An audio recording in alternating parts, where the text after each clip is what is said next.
हमारी पंचायत वाले कृपया जल्दी से जल्दी वहाँ पे वेलकम करने के लिए मैम जी का वहाँ पे पहुँचेंगे। रिवाज है एक वेलकम के लिए उनको बुके जो है वो दिए जा रहे हैं। मैडम जी को जोरदार तालियों से स्वागत कीजिए, जोरदार तालियों से।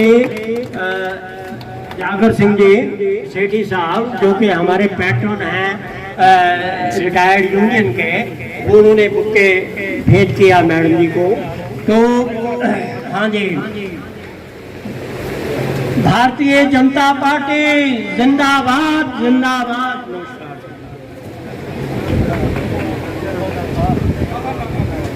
अभी हमारी जो संसद सदस्य सिरसा नंबर 10 से मैडम सुनीता दुगल जी आए हैं, उनका बहुत बहुत स्वागत है। जोरदार तालियों से कृपया, जोरदार तालियों से।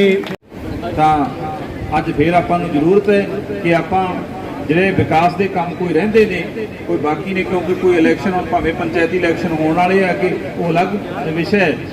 ਉਹ ਤੁਸੀਂ ਆਪਦੇ ਸਿਸਟਮ ਦੇ ਨਾਲ ਜਿਹੜਾ ਤੁਹਾਨੂੰ ਚੰਗਾ ਲੱਗਦਾ ਤੁਸੀਂ ਉਹ ਚੋਣ ਕਰਨੀ ਹੈ।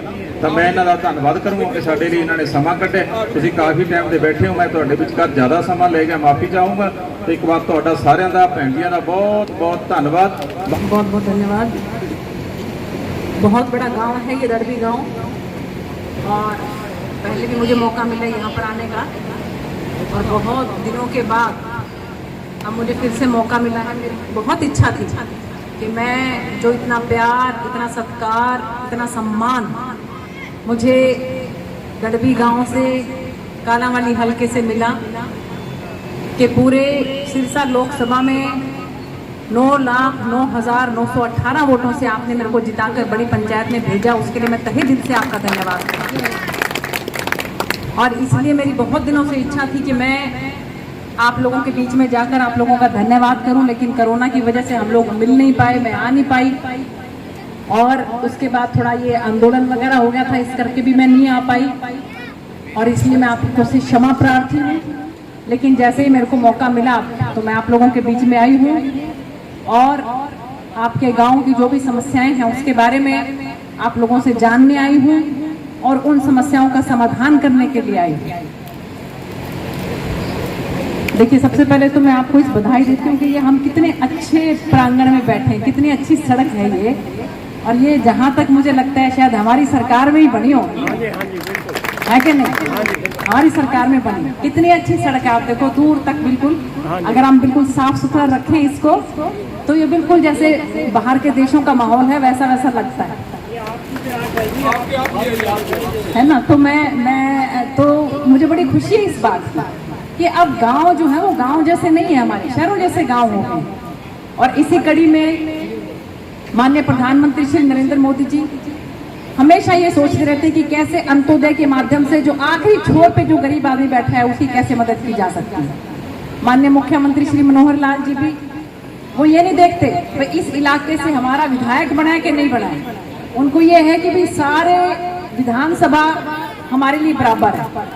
और इसलिए आपने देखा होगा कि पिछले दिनों भी उन्होंने पूरे हरियाणा के अंदर कम से कम भी 2000 करोड़ रुपए की परियोजनाएं जो हैं उनका उन्होंने उद्घाटन भी किया, शिलान्यास भी किया, जिसके अंदर बहुत से हमारे 33 केवी के जो हैं बिजली घर थे, और इसके साथ साथ हमारी बहुत सी जो हैं वो स्कूल उनके अंदर, और इसके साथ साथ जो है खासकर अगर मैं बात करूं फतेहाबाद के अंदर 200 बेड का हॉस्पिटल, बस स्टैंड, तो बहुत से काम जो है माननीय मुख्यमंत्री जी ने किए। और अगर मैं आपके दड़बी की बात करूं तो आपके दड़बी में HRDF से सरकार की तरफ से गवर्नमेंट सीनियर सेकेंडरी स्कूल में और गवर्नमेंट प्राइमरी स्कूल में बच्चियों के लिए, खासकर हमारे बच्चों के लिए जो वहाँ पर पढ़ने के लिए आते हैं, कि वहाँ पर उनके लिए साफ सुथरे टॉयलेट्स होने चाहिए। हमने 7 लाख रुपया टॉयलेट्स के लिए दोनों स्कूलों के अंदर दिया। 5 लाख रुपया हमने RO वाटर के लिए दिया कि साफ सुथरा पानी जो है वो बच्चों को मुहैया होना चाहिए, कि बच्चे हमारे स्वस्थ रहेंगे तो वही हमारे अगले पाँव हैं, ये कहें कि वही हमारी आने वाली जो हमारी पीढ़ी है, और उनके ऊपर ही हमारे देश का दारोमदार है। और इसलिए बच्चों की सुरक्षा, बच्चों का स्वास्थ्य, बच्चों की शिक्षा, ये हमारे लिए बहुत महत्व रखती है। तो इसके साथ साथ 2 लाख रुपया मैं अभी अनाउंस करती हूँ कि जो हमारे यहाँ पर शमशान घाट है वो भी ठीक ठाक होना चाहिए, उसकी भी कोई 4 दीवारी वगैरह की कोई दिक्कत है या कोई शेड वगैरह की दिक्कत है तो वो दूर होनी चाहिए।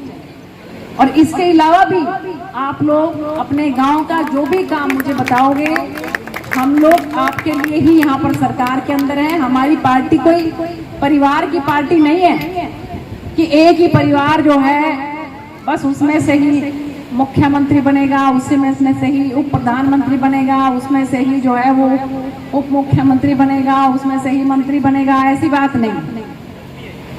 मेरी कोई राजनीतिक पृष्ठभूमि नहीं है, मैं कोई, मेरे बाप दादे कोई राजनीति में नहीं थे, मैं तो नौकरी कर रही थी अच्छी भली, लेकिन समाज सेवा के लिए, आम जनता की सेवा के लिए भारतीय जनता पार्टी के अंदर आई।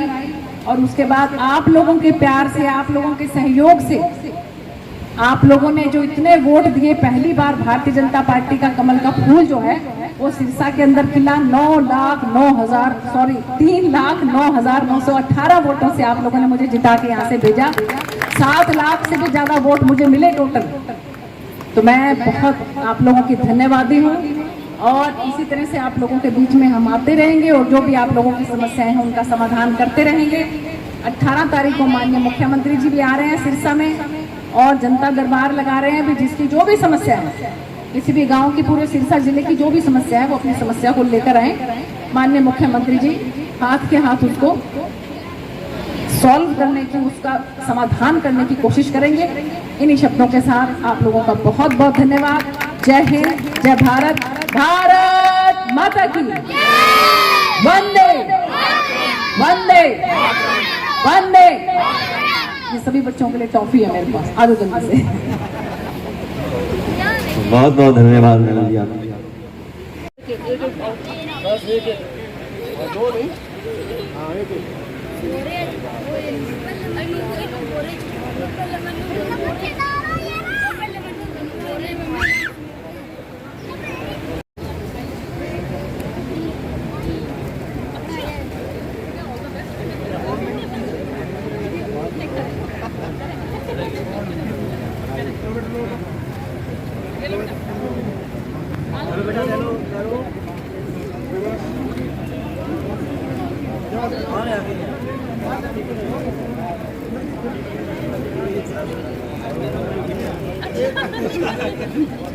बड़ों